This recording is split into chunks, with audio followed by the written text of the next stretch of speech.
సంబంధం లేదంటాడా అని నేను అడుగుతున్నా అధ్యక్ష. ఇవాళ మాజీ మంత్రి హరీష్ రావు గారిని నేను నిలదీస్తున్నా. మీరు బాధ్యులు, మీరు ఈ దుర్మార్గాలకు పాల్పడ్డది మీరు. మిమ్మల్ని ఎందుకు 2014 నుంచి 18 వరకు మిమ్మల్ని చంద్రశేఖరరావు గారు మంత్రిగా కొనసాగించి 18లో ఎందుకు మిమ్మల్ని మంత్రిగా బర్తరఫ్ చేసిందని నేను అడుగుతున్నా. మీరు ఈ దోపిడీలో ఆ తర్వాత వచ్చిన చంద్రశేఖరరావు ఈ శాఖకు మంత్రి, ఈ పాపాలకంతా వాళ్ళిద్దరు కారణం కాదా అధ్యక్ష? Top more US based e-learning platform. మీరు కూడా స్లాట్ బుక్ చేసుకోవాలంటే ఈ నెంబర్ కి కాల్ చేయండి. వీళ్ళిద్దరు కలిసి ఈ రకంగా తెలంగాణను మొత్తం చెదలు పట్టించారు అధ్యక్ష. తెలంగాణను మొత్తం దోపిడి. ఇట్లాంటి పరిస్థితుల్లో ఇంకా కూడా ఈ రకమైన మొండి వాదనలు, తొండి వాదనలు వద్దు హరీష్ రావు గారు.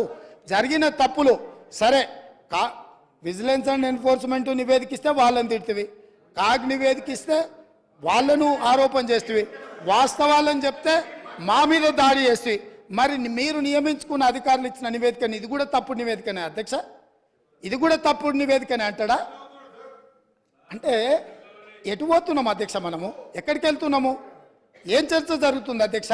నేను వాస్తవంగా ఏం మాట్లాడుతూ మా మంత్రి గారు, మా ఉప ముఖ్యమంత్రి గారు మాట్లాడతారు, చూద్దాము మిత్రుడు ఏమేమి చెప్తాడు. ఎందుకంటే 10 ఏళ్ళ అనుభవంలో ఏమైనా మెరుగైండేమో, ఏమైనా మారిండేమో అనుకున్న. గతంలో నాకు బాగానే పరిచయమో, కానీ ఇంకా అంతకంటే దిగజారిపోయి 4 సార్లు ప్రాజెక్టుకు శిలాపలకాలు వేసిందంటారు.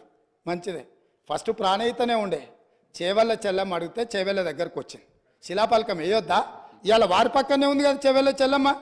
ఎందుకు ఆ అక్క కూడా చెప్తలేదు హరీష్ నువ్వు మాట్లాడేది తప్పని? చేవెళ్ళ ప్రాజెక్ట్ ఆగిపోతే అక్కతో పాటు మేము కూడా ధర్నాకు పోయి లోపలికి దిగినాం కదా. వీళ్ళు వచ్చినాక దుర్మార్గం జరిగింది, చంద్రశేఖరరావు ముఖ్యమంత్రి అయినాక దుర్మార్గం జరిగింది. మెదక్ జిల్లాకే పరిమితం చేసుకున్నాడు, రంగారెడ్డి జిల్లాను ఎండబెట్టిండు, చేవెళ్ళ, వికారాబాద్, పరిగి, తాండూరు వరకు ఇవ్వాల్సిన గోదావరి జలాలను చంద్రశేఖరరావు దిగమింగిండు, మల్లన్న సాగర్కే ఆపేసిండని అక్క ధర్నా చేయలే? తమరు కూడా వచ్చింది కదా అధ్యక్ష. ఇవాళ ఎదురుగ్గా కూర్చొని పచ్చి అబద్ధాలు మాట్లాడుతుంటే మా అక్క మా జిల్లా కోసం మాట్లాడతలేదంటే నాకు ఆశ్చర్యం అనిపిస్తుంది. సబ్జెక్టే ఇది. ఆనాడు దీక్షలు చేసి, ధర్నాలు చేసి, ఆనాడు రాజశేఖర రెడ్డి గారిని ఒప్పించి మెప్పించి చేవెళ్లలో శిలాఫలకం వేసి ప్రారంభోత్సవాలు చేసి 100 కోట్ల రూపాయల పనులు చేసి ఆ పనులను అర్ధాంతరంగా వదిలేస్తే దీక్షలు ధర్నాలు చేసిన శ్రీమతి సబితా ఇంద్రారెడ్డి గారు ఈరోజు మౌనంగా హరీష్ రావు గారిని సమర్థిస్తున్నారు. అంటే ఇది తెలంగాణ సమాజానికి మంచిదా అని తమ ద్వారా నేను అడుగుతున్నా అధ్యక్ష. నేను ఆ ప్రాంతం నుంచి వచ్చినాం అధ్యక్ష, వాళ్ళు ఎన్నుకుంటూ వచ్చినాం, మనకు బాధ్యత లేదా అధ్యక్ష? సరిదిద్దాల్సిన బాధ్యత మన మీద లేదా? ఎదురుగా ఉండి 6 అడుగులు నిలబడి ఆయన అబద్ధాలు చెప్తుంటే అక్క ఒక్క మాట కూడా తమ్మి ఇది తప్పు అని అనకపోతే ఎట్లా? అక్క బాధ్యత ఏంది? అక్క బాధ్యత ఏంది? తమ్ముళ్ళు తప్పు చేస్తే చెప్పాలి, తమ్ముళ్ళు తప్పు మాట్లాడితే సరిదిద్దాలి. కానీ ఆ పని చేయరు. ఎందుకు అని అంటే రంగారెడ్డి జిల్లా ఎండిపోయినా సరే, మన ప్రాంతం పడావు పడ్డా సరే, ఇది అధ్యక్ష ఆ స్కూల్ ట్రైనింగ్ అట్లాంటిది. నేనేం తప్పు పడతలేను. ఆ బడిలో చేరంగానే సిలబస్ అట్లా తయారవుతుంది. పెద్దలు మా శ్రీహరి గారు కూడా పాపం మంచోడు, విషయం అవగాహన ఉన్నాడు. కానీ ఆ స్కూల్లో చేరంగానే శ్రీహరి గారు కూడా పాపం ఒత్తిడికి లోనయ్యి వాళ్ళు ఏం చెప్తే అది చెప్పే పరిస్థితి వచ్చింది అధ్యక్ష. అందుకే అధ్యక్ష ఈ చర్చల కంటే కూడా నేను ఒక్కటే మాట అడుగుతున్న మిత్రుడు హరీష్ను, ఆయన ఏం చెప్పదలుచుకున్నా ఏమన్నా చెప్పని, జరిగిన తప్పులకు క్షమాపణ చెప్పి ఇప్పుడు ఏదైతే సిట్టింగ్ జడ్జో లేకపోతే రిటైర్డ్ జడ్జో విచారణకు వచ్చినప్పుడు వాళ్ళ దగ్గరికి వెళ్ళి కన్ఫెషన్ స్టేట్మెంట్ ఇచ్చి ఎవరి ఒత్తిడి వల్ల వారి రకంగా ఈ తప్పిదాలకు సంతకాలు పెట్టిండో మంత్రిగా ఉన్నప్పుడు కన్ఫెషన్ స్టేట్మెంట్ ఇచ్చి ఒప్పుకుంటే భవిష్యత్తులో దీన్ని ఎట్లా బాగు చేయాలనో దాని మీద ఆలోచన చేద్దామని తమ ద్వారా వారికి విజ్ఞప్తి చేస్తున్నా అధ్యక్ష.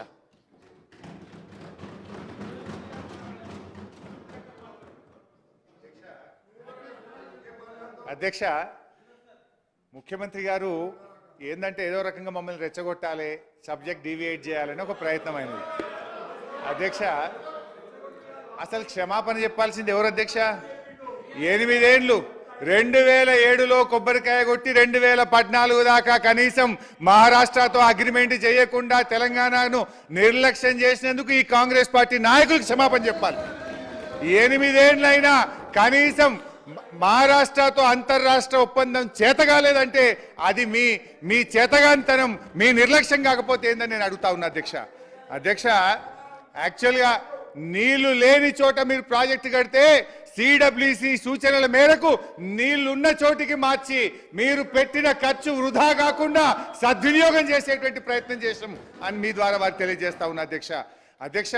రంగారెడ్డి జిల్లాకు అది టేల్ ఎండ్ అవుతుంది, నీళ్లు రాదని పాలమూరు ఎత్తిపోతల పథకం నుంచి 6 లక్షల ఎకరాలకు డిపిఆర్ లో స్పష్టంగా పెట్టాం. ఇవాళ రిజర్వాయర్లు అయిపోయినాయి, మీరు కాలువలు తవ్వుతాయి. ఎందుకంటే మొన్ననే మనకు నీటి కేటాయింపులు వచ్చినాయి, ఎన్విరాన్మెంట్ క్లియరెన్స్ కూడా అయిపోయింది. ఆ ఈసీ తెచ్చితే ఇవాళ కాలువలు తవ్వుతే రంగారెడ్డి జిల్లాకు 1 ఏడాదిలోగా నీళ్లు తెచ్చే అవకాశం ఉంది. ఆ పని చెయ్యండి అని చెప్పి నేను మీ ద్వారా వారికి మనవి చేస్తా ఉన్నా అధ్యక్ష. ఈరోజు ఆ తమ్మిడిహట్టిలో ఆడ చాప్రాలనే వైల్డ్ లైఫ్ లో ఇరికిచ్చారు అధ్యక్ష. వాస్తవానికి ఆ రోజు నేను కూడా 2 సార్లు వెళ్ళాను అధ్యక్ష.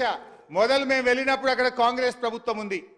అప్పటి కాంగ్రెస్ ఇరిగేషన్ మినిస్టర్ గారిని నేను కలిస్తే మేము ఢిల్లీ కాంగ్రెస్ చెప్పినా ఏపీ కాంగ్రెస్ చెప్పినా అప్పుడే ఒప్పుకోలేదు, మేము ఒప్పుకునే సమస్య లేదు, ఎట్టి పరిస్థితుల్లో కూడా 152లో బ్యారేజ్ కట్టడానికి ఒప్పుకోము అని ఆనాడు మహారాష్ట్ర ఇరిగేషన్ మినిస్టర్ అప్పటి కాంగ్రెస్ ప్రభుత్వంలో చెప్పారు అధ్యక్ష. ఆ తర్వాత 6 నెలల తర్వాత ఎలక్షన్స్ అయ్యి అక్కడ బీజేపీ ప్రభుత్వం వచ్చింది. మళ్ళీ అక్కడికి వెళ్ళాం.